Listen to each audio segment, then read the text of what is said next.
നിയമസഭാ തെരഞ്ഞെടുപ്പ് പ്രചാരണത്തിന്റെ ഭാഗമായി യോഗങ്ങൾ നടത്താൻ തീരുമാനിച്ചിട്ടുള്ള സ്ഥലം, സമയം എന്നിവ അതാതിടങ്ങളിലെ ലോക്കൽ പോലീസിനെ മുൻകൂറായി അറിയിച്ച് അനുമതി നേടണമെന്ന് ജില്ലാ തെരഞ്ഞെടുപ്പ് ഓഫീസർ കൂടിയായ ജില്ലാ കളക്ടർ അലക്സ് വർഗീസ് അറിയിച്ചു.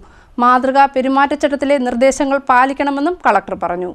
നിയമസഭാ തെരഞ്ഞെടുപ്പ് പ്രചാരണത്തിന്റെ ഭാഗമായി യോഗങ്ങൾ നടത്താൻ തീരുമാനിച്ചിട്ടുള്ള സ്ഥലം, സമയം എന്നിവ അതാതിടങ്ങളിലെ ലോക്കൽ പോലീസിനെ മുൻകൂറായി അറിയിച്ച് അനുമതി നേടണമെന്ന് ജില്ലാ തെരഞ്ഞെടുപ്പ് ഓഫീസർ കൂടിയായ ജില്ലാ കളക്ടർ അലക്സ് വർഗീസ് അറിയിച്ചു. യോഗം നടത്താൻ ഉദ്ദേശിക്കുന്ന സ്ഥലത്ത് ഏതെങ്കിലും തരത്തിലുള്ള നിയന്ത്രണങ്ങളോ നിരോധനാജ്ഞയോ നിലനിൽക്കുന്നുണ്ടെങ്കിൽ അത് മാനിക്കണം.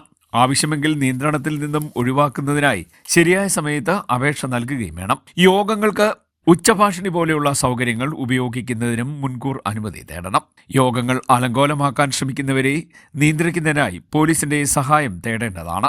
തെരഞ്ഞെടുപ്പ് കാലത്ത് ചെയ്യാവുന്ന പ്രവൃത്തികൾ സംബന്ധിച്ച മാതൃകാ പെരുമാറ്റച്ചട്ടത്തിലെ പ്രധാന നിർദ്ദേശങ്ങൾ പാലിക്കണം. തെരഞ്ഞെടുപ്പ് പ്രഖ്യാപനത്തിന് മുമ്പേ തുടങ്ങിവെച്ചിട്ടുള്ളതും നടപ്പിലാക്കിക്കൊണ്ടിരിക്കുന്നതുമായ പദ്ധതികൾ തുടർന്നും കൊണ്ടുപോകാവുന്നതാണ്. വെള്ളപ്പൊക്കം, വരൾച്ച, പകർച്ചവ്യാധി തുടങ്ങിയവയും മറ്റ് പ്രകൃതിക്ഷോഭങ്ങൾ എന്നിവ ബാധിച്ച പ്രദേശങ്ങളിൽ ദുരിതാശ്വാസ പ്രവർത്തനങ്ങൾ പുതിയതായി തുടങ്ങാവുന്നതും തുടർന്നുകൊണ്ട് പോകാവുന്നതുമാണ്. ഗുരുതരവും അത്യാസന്നവുമായ രോഗം ബാധിച്ച വ്യക്തികൾക്ക് നൽകുന്ന സാമ്പത്തിക സഹായം ബന്ധപ്പെട്ടവരുടെ അനുമതിയോടെ തുടർന്നും നൽകാവുന്നതാണ്. പൊതുമൈതാനം, പൊതുസ്ഥലങ്ങൾ, ഹെലിപ്പാഡ് എന്നിവ എല്ലാ സ്ഥാനാർത്ഥികൾക്കും രാഷ്ട്രീയ പാർട്ടികൾക്കും തെരഞ്ഞെടുപ്പ് മീറ്റിംഗുകൾക്കായി ലഭ്യമാക്കേണ്ടതാണ്. മറ്റ് രാഷ്ട്രീയ കക്ഷികളുടെയും അവരുടെ സ്ഥാനാർത്ഥികളുടെയും നയങ്ങളെയോ പരിപാടികളെയോ മുൻകാല പ്രവർത്തനങ്ങളെയോ അടിസ്ഥാനമാക്കി വിമർശനങ്ങൾ ഉന്നയിക്കാം. എന്നാൽ വ്യക്തിപരമായ വിമർശനം ഒഴിവാക്കണം. തെരഞ്ഞെടുപ്പ് സമയത്ത് എല്ലാ രാഷ്ട്രീയ പാർട്ടികളുടെയും പ്രവർത്തകർക്ക് ശാന്തമായ ഗ്രഹാന്തരീക്ഷത്തിൽ ജീവിക്കാനുള്ള അവകാശം സംരക്ഷിക്കപ്പെടണമെന്നും ജില്ലാ കളക്ടർ അറിയിച്ചു. CDNet news, Kayamkulam.